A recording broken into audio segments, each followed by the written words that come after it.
Welcome to the federal system bulletin in polity. ఈ రోజు మనం పాలిటీలోని ఫెడరల్ సిస్టమ్ గురించి తెలుసుకుందాం. ఫెడరల్ సిస్టమ్ అనేది not only exam point of view but మన కాన్స్టిట్యూషన్ ని అలాగే మన పార్లమెంటరీ సిస్టమ్ ని ఇతర దేశాల యొక్క పార్లమెంటరీ సిస్టమ్ తో మనం కంపేర్ చేయాల్సి వచ్చినప్పుడు వారు ఫాలో అవుతున్న పద్ధతులు ఏంటి, వారికి మనకి డిఫరెన్స్ ఏంటి, ఎందుకు మనం ఇప్పుడు ఉన్న పద్ధతిని ఫాలో అవుతున్నాము, ఇలాంటి విషయాలు మనకి జనరల్ నాలెడ్జ్ పాయింట్ ఆఫ్ వ్యూలో కూడా ఎంతో అవసరమైనవి. ఎన్నో తెలియని విషయాలు అనేది మనం ఇక్కడ తెలుసుకుంటాం.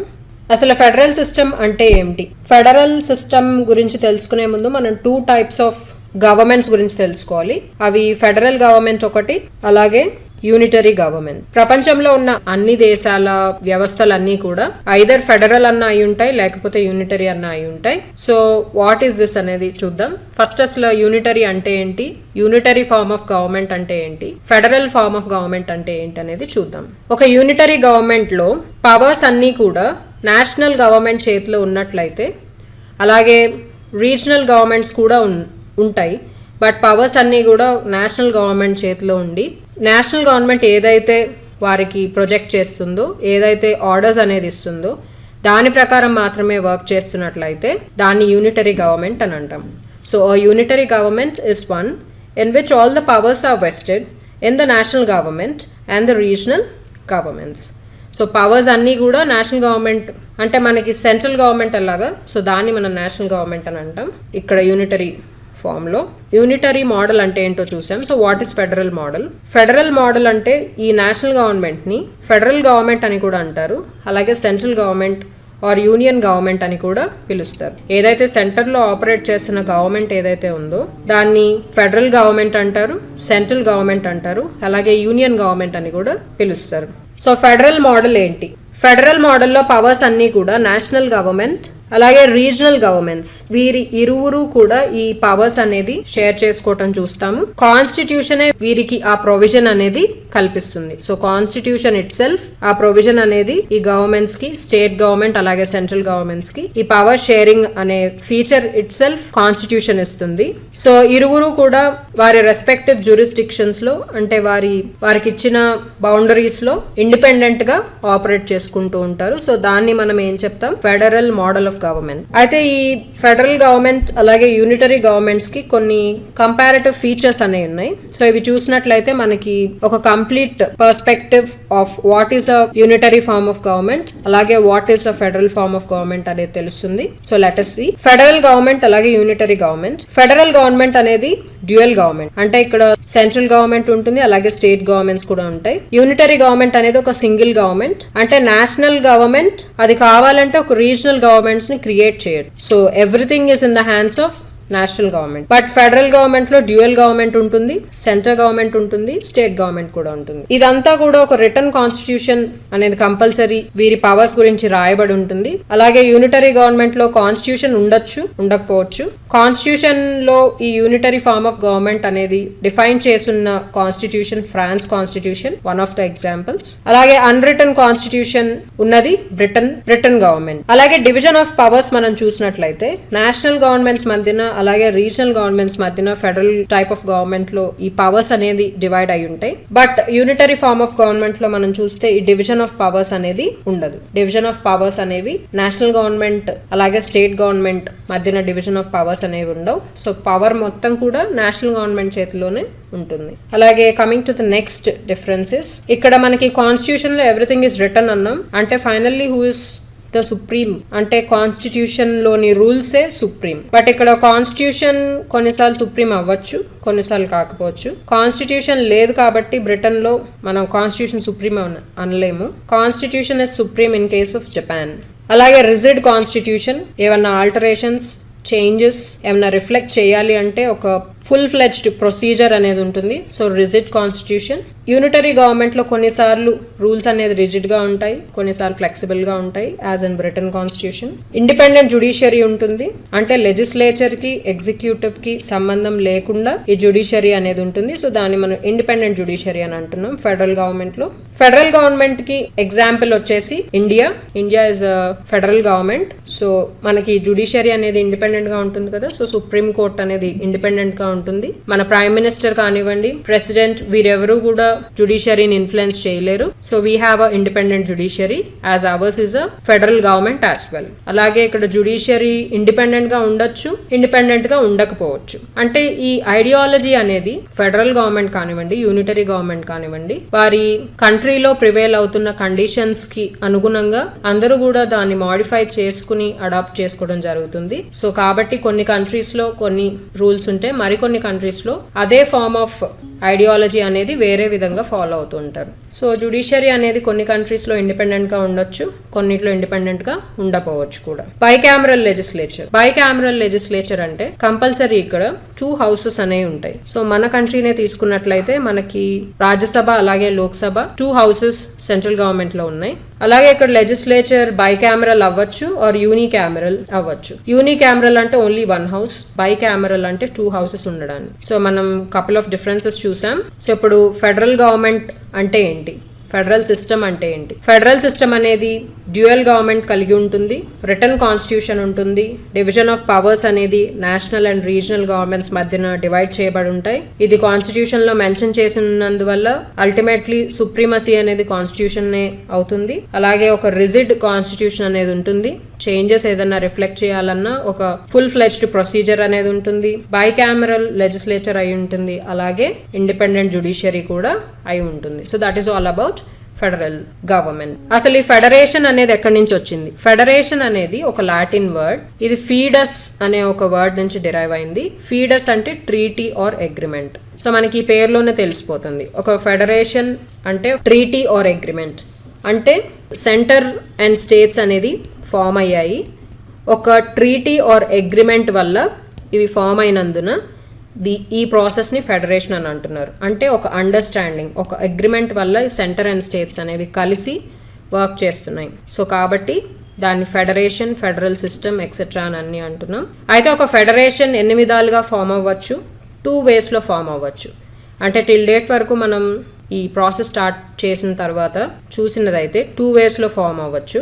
ఒకటి by way of integration, federation is formed by way of integration.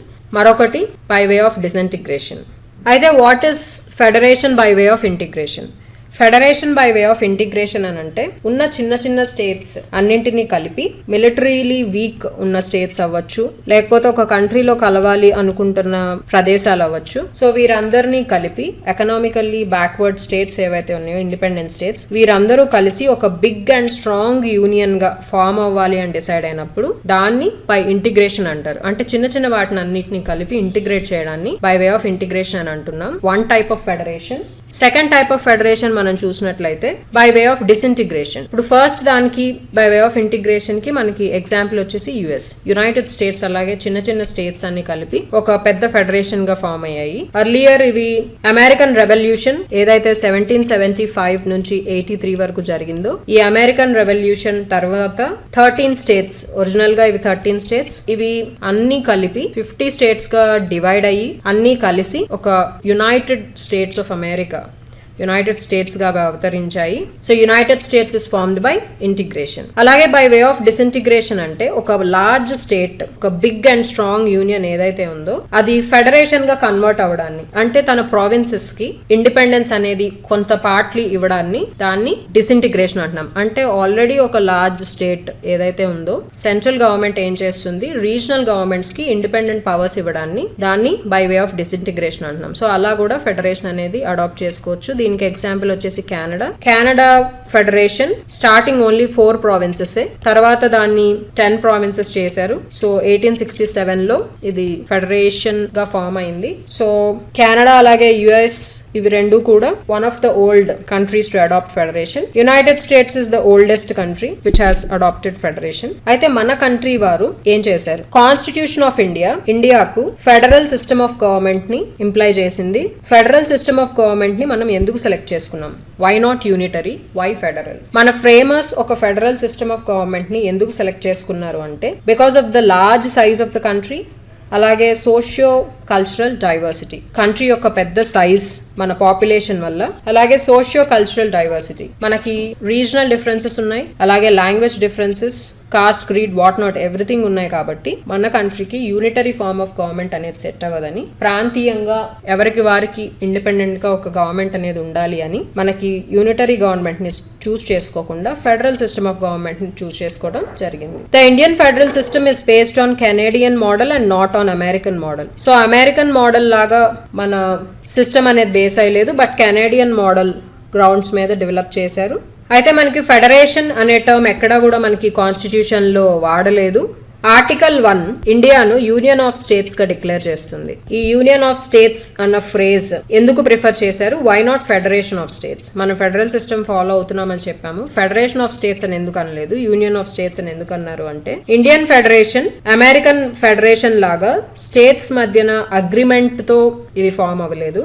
అలాగే స్టేట్స్ కి ఒక రైట్ అనేది కాన్స్టిట్యూషన్ ప్రొవైడ్ చేయలేదు. అంటే మేము ఎప్పుడు కావాలంటే అప్పుడు ఈ ఫెడరేషన్ నుంచి విత్డ్రా అవుతున్నాము అన్న రైట్ అనేది ఇండియన్ కాన్స్టిట్యూషన్ ఇండియన్ స్టేట్స్ కి ఇవ్వలేదు. సో దీన్ని మనం కంప్లీట్ ఫెడరల్ అని మనం అనలేము. మన ప్రాసెస్ ఏదైతే ఉందో, అమెరికాలో ఏదైనా స్టేట్ విత్డ్రా అవ్వాలని అనుకుంటే అవ్వచ్చు, ఇండియన్ ఫెడరేషన్ లో అది కుదరదు. So as it is not complete federal, మన కాన్స్టిట్యూషన్ ఆఫ్ ఇండియా దీని యూనియన్ ఆఫ్ స్టేట్స్ గా ఆర్టికల్ 1 లో డిఫైన్ చేసింది. మన ఫెడరేషన్ అనేది యూనియన్ అంటే it is indestructible. So coming back again, Indian federal system అనేది కెనేడియన్ మోడల్ మీద బేస్ అయింది. It is not based on American model అని ఎందుకు అంటున్నాం?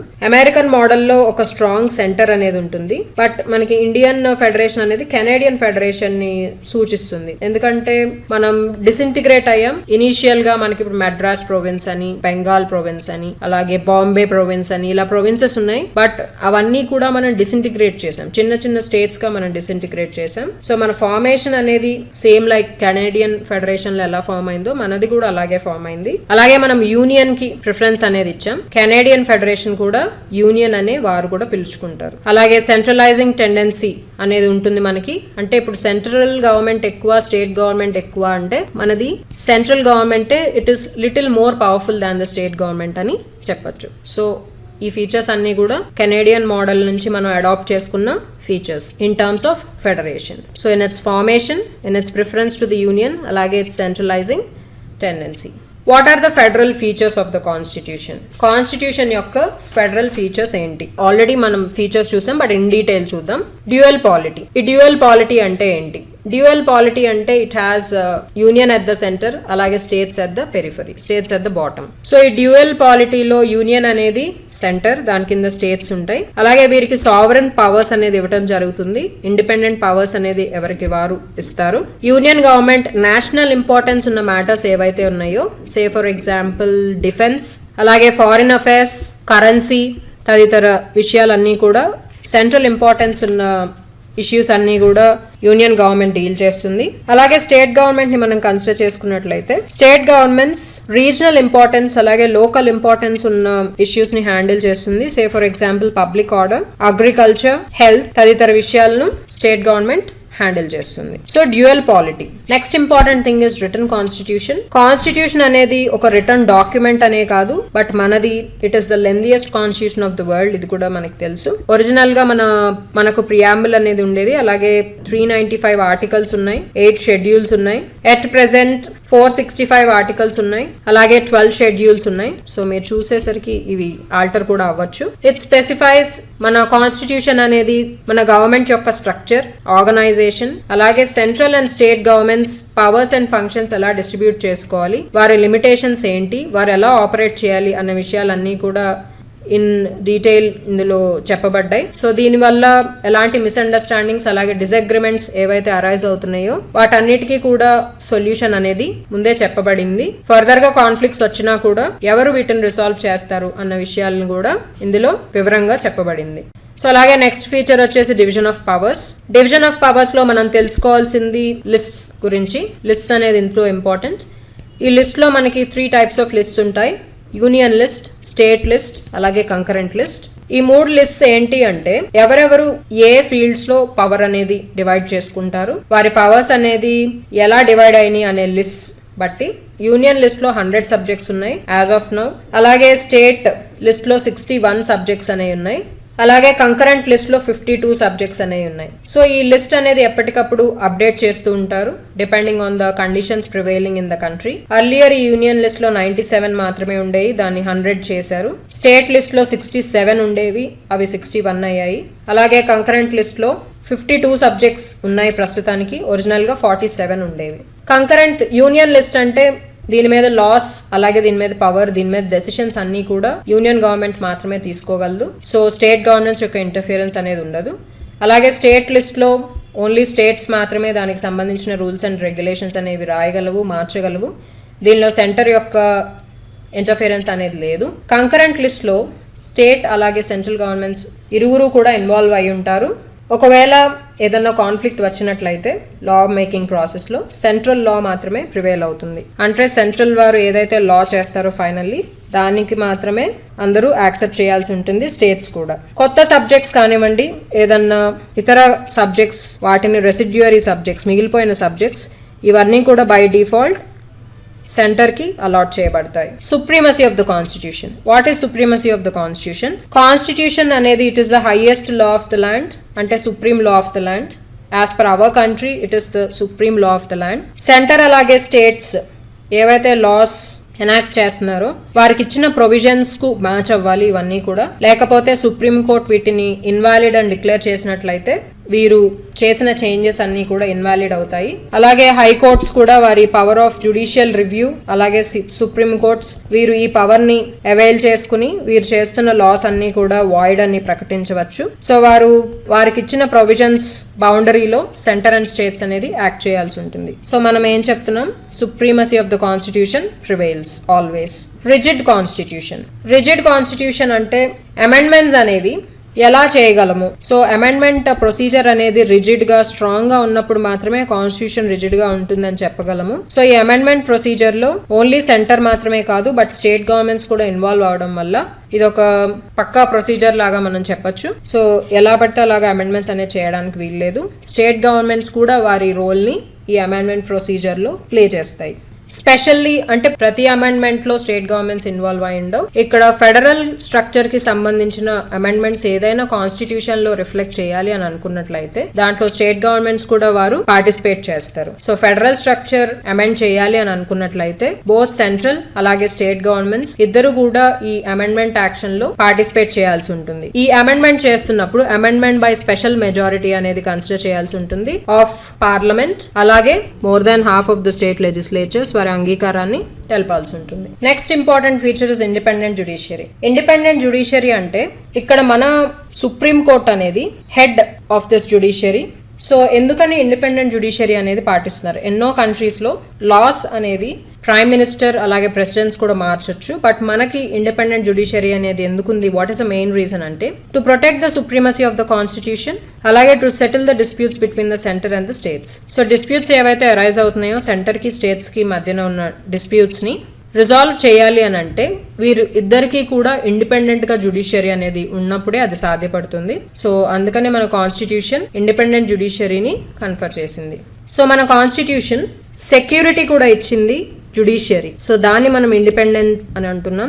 అంటే it is divide of influence of the legislature as well as executive. Security in terms of what? Tenure of judges కి ఒక security అనేది provide చేసింది. అలాగే వీరికి ఫిక్స్డ్ సర్వీస్ కండిషన్స్ అనేది ఇచ్చింది. ఒక జడ్జ్ ని తీసివేయాలి అని అంటే దానికి ఒక ప్రొసీజర్ అంటే ఇంపీచ్మెంట్ అనే ప్రొసీజర్ అనేది యాక్టివేట్ చేసింది. సో దీని వల్ల వారి మీద సీరియస్ ఎలిగేషన్స్ అవి కూడా ప్రూవ్ అయినప్పుడే వారిని మనం జ్యుడిషియరీ నుంచి తీసేయడానికి ఉంటుంది. Specially supreme court judges, chief justice and high court judges. So దీనివల్ల ఒక సెక్యూరిటీ అనేది ఉంటుంది జడ్జెస్కి, వారి ఒపీనియన్ అనేది వితౌట్ ఎనీ పొలిటికల్ ఇన్ఫ్లుయెన్స్ అనేది చెప్పడానికి. So we can say the judiciary is independent in our country. Next one is bicameralism. Bicameralism అంటే constitution ఒక బైకామరల్ లెజిస్లేచర్ అనేది ప్రొవైడ్ చేస్తుంది. మనకి 2 హౌసెస్ ఉన్నాయి, అప్పర్ హౌస్ రాజ్యసభ అలాగే లోవర్ హౌస్ లోక్సభ. అయితే why do we need 2 houses? Rajya Sabha అనేది స్టేట్స్ నుంచి క్యాండిడేట్స్ నామినేట్ అవుతారు రాజ్యసభలోకి, అంటే పర్సంటేజ్ అనేది ఉంటుంది. స్టేట్స్ నుంచి క్యాండిడేట్స్ నామినేట్ అవుతారు, ప్రెసిడెంట్ నామినేట్ చేస్తారు. అలాగే లోక్సభ నుంచి కూడా కొంతమంది ప్రైమ్ మినిస్టర్ ఎక్సెట్రా వీళ్ళు కొంతమందిని నామినేట్ చేస్తారు. సో ఇక్కడ రాజ్యసభ అనేది it is representing the states అని చెప్పొచ్చు. అలాగే లోక్సభ అనేది పీపుల్ ఆఫ్ ఇండియాని ఆన్ ద హోల్ రిప్రజెంట్ చేస్తుంది. సో రాజ్యసభ అనేది మనం truly speaking Rajya Sabha is less powerful దాన్ లోక్సభ అని చెప్పొచ్చు. బట్ రాజ్యసభ అనేది ఒక ఈక్విలిబ్రియం అనేది మెయింటైన్ చేయడానికి ఈ హౌస్ ని క్రియేట్ చేశారు. అంటే స్టేట్స్ యొక్క ఇంట్రెస్ట్ అనేది పార్లమెంట్ లో రిఫ్లెక్ట్ అవ్వడానికి రాజ్యసభ అనేది క్రియేట్ చేయటం జరిగింది. సో మనకి one of the features of federal system అనేది రాజ్యసభ. అంటే ఒక బై క్యామరల్ లెజిస్లేచర్ అనేది కంపల్సరీగా ఫెడరల్ సిస్టమ్ పాటిస్తున్నప్పుడు అందరూ కూడా మెయింటైన్ చేస్తారు. So we also have a house Rajya Sabha. What are the unitary features of our constitution? మన ఇండియన్ కాన్స్టిట్యూషన్ అనేది కంప్లీట్లీ ఫెడరల్ కాదు అని అన్నాం. అలాగే మన దాంట్లో నాన్ ఫెడరల్ ఫీచర్స్ కూడా ఉన్నాయి ఆర్ యూనిటరీ ఫీచర్స్ కూడా ఉన్నాయి. ఏంటి ఇవి అనేది చూద్దాం. Unitary features of the constitution. మనం federal features of our constitution చూసాం ఇంతకు ముందు. ఇప్పుడు యూనిటరీ ఫీచర్స్ చూద్దాం. యూనిటరీ ఫీచర్స్ అంటే we have a strong centre. Unitary form of government లో మనం ఇంతకు ముందు చూసిన దాంట్లో స్ట్రాంగ్ సెంటర్ అనేది ఉంటుంది. సో మనకి డివిజన్ ఆఫ్ పవర్స్ అనేది it is in favour of centre అని చెప్తున్నారు. అలాగే ఒక ఫెడరల్ యాంగిల్ అనేది ఉంటుంది. హైలీ ఇన్ఈక్విటబుల్. ఫెడరల్ యాంగిల్ నుంచి మనం చూసినట్లయితే అంటే ఫెడరల్ అనేది division of powers between the states and centre అని అంటున్నాం కాబట్టి ఫెడరల్ యాంగిల్ నుంచి మనం చూసినట్లయితే ఇన్ఈక్విటబుల్ అంటే అన్ఈక్వల్ పవర్స్ అనేది సెంటర్ కి స్టేట్ కి మన కాన్స్టిట్యూషన్ అనేది ఇచ్చింది. So which is supreme among centre and states అంటే obviously central government has its role to play. It is more important. Union list లో మనం ఇందాక చూసాం 100 సబ్జెక్ట్స్ ఉన్నాయి. బట్ స్టేట్ లిస్ట్ లో ఓన్లీ 61 సబ్జెక్ట్స్ మాత్రమే ఉన్నాయి. సో ఇక్కడే మనకి తెలిసిపోతుంది యూనియన్ అలాగే స్టేట్ లిస్ట్ అనేది నాట్ ఈక్వల్లీ డిస్ట్రిబ్యూటెడ్ అని. States not indestructible. Federal form of governments ఏవైతే మనం అదర్ ఫెడరేషన్స్ చూసినట్లయితే స్టేట్స్ అన్ని కూడా ఇండిస్ట్రక్టబుల్. అంటే వారికి ఫెడరేషన్ నుంచి వెళ్ళిపోవాలి అని అనిపించినట్లయితే they can raise their voice, అలాగే వారు మూవ్ ఆన్ అయిపోవచ్చు. బట్ మన ఇండియన్ కాన్స్టిట్యూషన్ ఆ ఫీచర్ అనేది మన స్టేట్స్ కి ప్రొవైడ్ చేయలేదు. So states in India they don't have the right to territorial integrity. So మనం తమిళనాడు వారిని చూసినట్టయితే వారు ప్రత్యేక దేశం కోసం అడుగుతూ ఉన్నారు. సో మనకి ఈ టెరిటోరియల్ ఇంటిగ్రిటీ అనేది స్టేట్స్ కి శాంక్షన్ చేయలేదు కాబట్టి so which is not possible. Single constitution. Single constitution అంటే కాన్స్టిట్యూషన్ ఆఫ్ ఇండియా అందరికీ కలిపి ఒకటే కాన్స్టిట్యూషన్ ని ఇచ్చింది. అంటే సెంటర్ కి కాన్స్టిట్యూషన్ విడిగా అలాగే స్టేట్స్ కి కాన్స్టిట్యూషన్ విడిగా అనేది ప్రొవైడ్ చేయలేదు. అలాగే స్టేట్స్ మా ఓన్ కాన్స్టిట్యూషన్ మేము చేసుకుంటాము అని అంటే అది వీలు పడదు. So Jammu and Kashmir of course it is exception. దాని ఫార్మేషన్ టైంలో సొంత కాన్స్టిట్యూషన్ ఉంటుంది అన్న రూల్స్ ఎక్సెట్రా సైన్ చేశారు కాబట్టి with only exception to Jammu and Kashmir rest of the states కి సెంటర్ అలాగే స్టేట్స్ కి కలిపి only one single frame of constitution మాత్రమే ఉంటుంది. Flexibility of the constitution. So constitutional amendment ఏదైతే మనం ప్రాసెస్ ఇక్కడ మనము యూజ్ చేస్తున్నామో అది వేరే ఫెడరేషన్స్ తో మనం చూసినట్లయితే ఫ్లెక్సిబిలిటీ ఆఫ్ ద కాన్స్టిట్యూషన్ అనేది మనకి లెస్ రిజిడ్ అని చెప్పొచ్చు. అంటే centre can play major role. Centre కి ఎక్కువ పవర్ అనేది ఉంది ఈ కాన్స్టిట్యూషన్ అమెండ్మెంట్ చేసే టైంలో. స్టేట్స్ కి తక్కువ పవర్ అనేది ఉంది. అంటే కాన్స్టిట్యూషన్ అమెండ్మెంట్ చేసేటప్పుడు simple majority or special majority, simple or special majority అనేది చూస్ చేసుకోవాల్సి ఉంటుంది. అండ్ వన్ మోర్ థింగ్ మనం గమనించాల్సింది ఏంటంటే ఏదైనా అమెండ్మెంట్ అనేది చేయాల్సి వస్తే స్టేట్స్ ఏమి చేయలేవు. అంటే they can't initiate an amendment. Only the centre should initiate an amendment. ఏదన్నా ఒక అమెండ్మెంట్ పార్లమెంట్లో జరిగినట్లయితే అంటే ఇనిషియేషన్ అనేది జరిగినట్లయితే దాని తర్వాత అక్కడ వారు కిందున్న స్టేట్స్కి దాన్ని ఫార్వర్డ్ చేసినప్పుడు ఒపీనియన్ కోసం మాత్రమే వీరు ఒపీనియన్ చెప్పగలరు. But states cannot initiate an amendment. ఒక అమెండ్మెంట్ చేద్దాము అన్న ఆలోచన స్టేట్స్ వైపు నుంచి మన కాన్స్టిట్యూషన్ అనేది అథారిటీ ప్రొవైడ్ చేయలేదు. So flexibility of the constitution అనేది తక్కువ ఉందని చెప్పొచ్చు కదా. So federal system of other countries మనం కన్సిడర్ చేసుకున్నట్లయితే అక్కడ స్టేట్స్ కూడా ఒక అమెండ్మెంట్ ని ఇనిషియేట్ చేయొచ్చు. No equality of state representation. States కి రిప్రజెంటేషన్ అనేది రాజ్యసభలో ఉంది. సో ఎలా ఇచ్చారు అక్కడ on the basis of population basis మీద రాజ్యసభలో స్టేట్ రిప్రజెంటేషన్ అనేది ఇచ్చారు. సో మెంబర్షిప్ అనేది 1 to 31 అనేది వేరీ అవుతుంది. అదే మనం యునైటెడ్ స్టేట్స్ లో కన్సిడర్ చేసుకున్నట్టయితే ఈక్వాలిటీ ఆఫ్ రిప్రజెంటేషన్ అనేది ఉంటుంది అప్పర్ హౌస్ లో. అమెరికన్ సెనెట్ లో 100 మెంబర్స్ ఉంటే మనకి 50 స్టేట్స్ ఉన్నాయని తెలుసు యునైటెడ్ స్టేట్స్ లో. సో ఈ 50 స్టేట్స్ నుంచి 100 మెంబర్స్ అనేది అప్పర్ హౌస్ లో ఉంటారు సెనెట్ లో.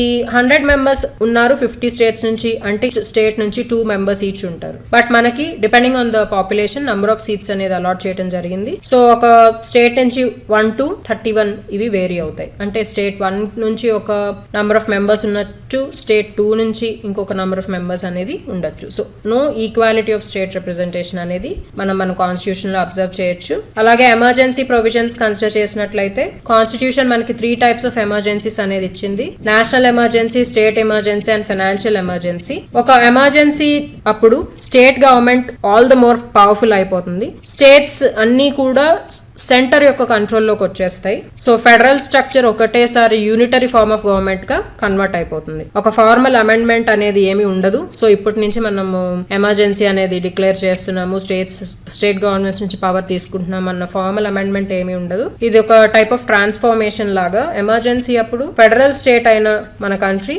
సడన్ గా యూనిటరీ ఫార్మ్ ఆఫ్ గవర్నమెంట్ అయిపోతుంది. అంటే సెంటర్ హైలీ పవర్ఫుల్ గా అయిపోతుంది. సో స్టేట్స్ అన్ని కూడా సెంటర్ చెప్పినట్లు వినాల్సి ఉంటుంది. సింగిల్ సిటిజన్షిప్ అంటే constitution of India dual citizenship అనేది కాన్ఫర్ చేయలేదు.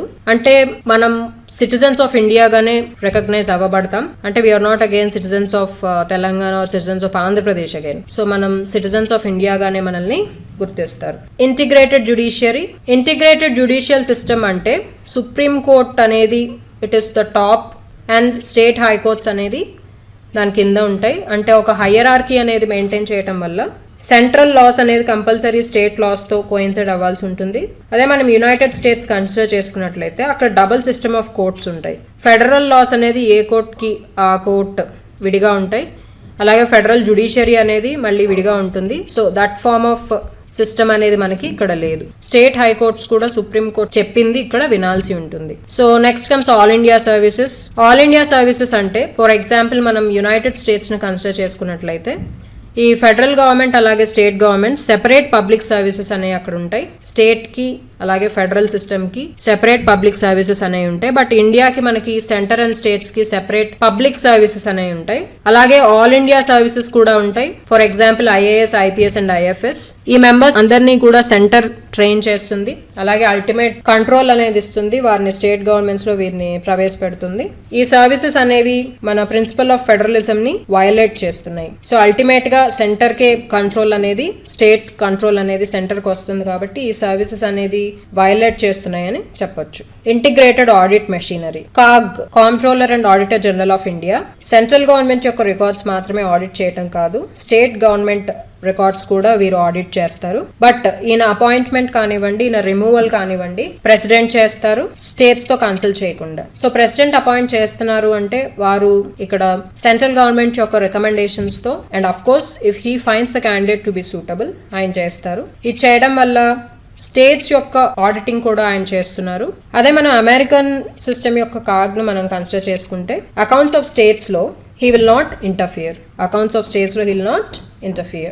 Parliament's authority over states list అంటే లిమిటెడ్ స్పేర్ ఆఫ్ అథారిటీ ఏదైతే స్టేట్స్ కి అలాట్ చేశారో వారికి అందులో కూడా ఎక్స్క్లూసివ్ కంట్రోల్ అనేది ఉండదు. పార్లమెంట్ ఏదన్నా ఆ స్టేట్ లిస్ట్ లో మోడిఫికేషన్స్ అనేది చేయాలి అని అనుకుంటే రాజ్యసభ ఒక రెసల్యూషన్ అనేది పాస్ చేస్తుంది నేషనల్ ఇంట్రెస్ట్ లో. ఆ లెజిస్లేషన్ అనేది ఎఫెక్ట్ అవుతుంది. సో సెంటర్ కి మనం ఎక్కువ పవర్ ఇచ్చాము అని చెప్పొచ్చు. సో కాన్స్టిట్యూషన్ అనేది అమెండ్ చేయకుండా లెజిస్లేషన్ మాత్రమే ఈ పవర్ అనేది ఎగ్జిక్యూట్ చేస్తుంది. సో పార్లమెంట్ కి ఒక అథారిటీ అనేది ఉందని చెప్పొచ్చు కదా స్టేట్ లిస్ట్ పైన. అలాగే appointment of the governor who's head of the state is appointed by president. ఎంతవరకు అయితే ప్లెజర్ ఆఫ్ ద ప్రెసిడెంట్ కి ఇష్టం ఉన్నంత వరకు ఆ పోస్ట్ లో కొనసాగొచ్చు. అలాగే ఈయన్నే ఏజెంట్ ఆఫ్ ద సెంటర్ అని కూడా అంటారు. గవర్నర్ ను ఏజెంట్ ఆఫ్ ద సెంటర్ అని కూడా అంటారు. సెంటర్ తన కంట్రోల్ ఓవర్ స్టేట్స్ ను గవర్నర్ ద్వారా యాక్సెస్ చేస్తుందని చెప్పొచ్చు. బట్ అమెరికన్ కాన్స్టిట్యూషన్ లో మనం కన్సిడర్ చేసుకున్నట్లయితే అక్కడ elected head in the states ఉంటారు. బట్ మనం ఈ గవర్నర్ పాయింట్ ఆఫ్ వ్యూలో మాత్రం కెనేడియన్ సిస్టమ్ కి సంబంధించిన రూల్స్ అండ్ రెగ్యులేషన్స్ అనేది అడాప్ట్ చేశామని చెప్పొచ్చు. Veto over state bills president కొన్ని bills with respect to state అనేది హోల్డ్ చేయగలరు. గవర్నర్ కొన్ని బిల్స్ ను ఆపేస్తారు, కొన్ని బిల్స్ ను ఆపేసి వాటిని for the consideration of the president hold చేస్తారు. ప్రెసిడెంట్ కి మళ్ళీ పంపించడానికి వీటిని హోల్డ్ చేయడం జరుగుతుంది. సో ప్రెసిడెంట్ కి ఫైనల్లీ అబ్సల్యూట్ వీటో అనేది స్టేట్ బిల్స్ మీద ఉంది అని చెప్పొచ్చు కదా. అప్పుడు ఫైనల్ గా ఆయన వద్దు అంటే వద్దు, ఓకే అంటే ఓకే అన్నది ఫైనల్ గా ఆయన మీద కాన్ఫర్ చేసినట్లు, ఈ పవర్ ఇచ్చినట్లు మన కాన్స్టిట్యూషన్ లో ఉంది. What is the evaluation finally of our federal system? Traditional federal features ఏవైతే ఉన్నాయో వాటి నుంచి మన ఇండియన్ కాన్స్టిట్యూషన్ అనేది డీవియేట్ అయ్యింది. అంటే we are not completely federal like United States, Australia, Switzerland. వీరిలాగా మనం కంప్లీట్గా ఫెడరల్ ఫీచర్స్ ఉన్న కంట్రీ కాదు. A large number of unitary or non federal features ఉన్న కంట్రీ. అలాగే ఒక బ్యాలెన్స్ ఆఫ్ పవర్ అనేది ఇన్ ఫేవర్ ఆఫ్ స్టేట్ ఇచ్చాము. సో మనది ఫైనల్లీ ఏమని చెప్పొచ్చు అంటే ours is a quasi federal structure అని చెప్పొచ్చు. Our constitution is a quasi federal structure. So ఎంతో మంది కాన్స్టిట్యూషనల్ ఎక్స్పర్ట్స్ మన federal character of the Indian constitution ను ఛాలెంజ్ చేసి ప్రమోట్ చేశారు. So ours is finally a quasi federal structure. K C Wheare మన constitution ను కాసీ ఫెడరల్ స్ట్రక్చర్ గా అభివర్ణించారు. So K C Wheare Indian union is a unitary state with subsidiary federal features rather than a federal state with subsidiary unitary features.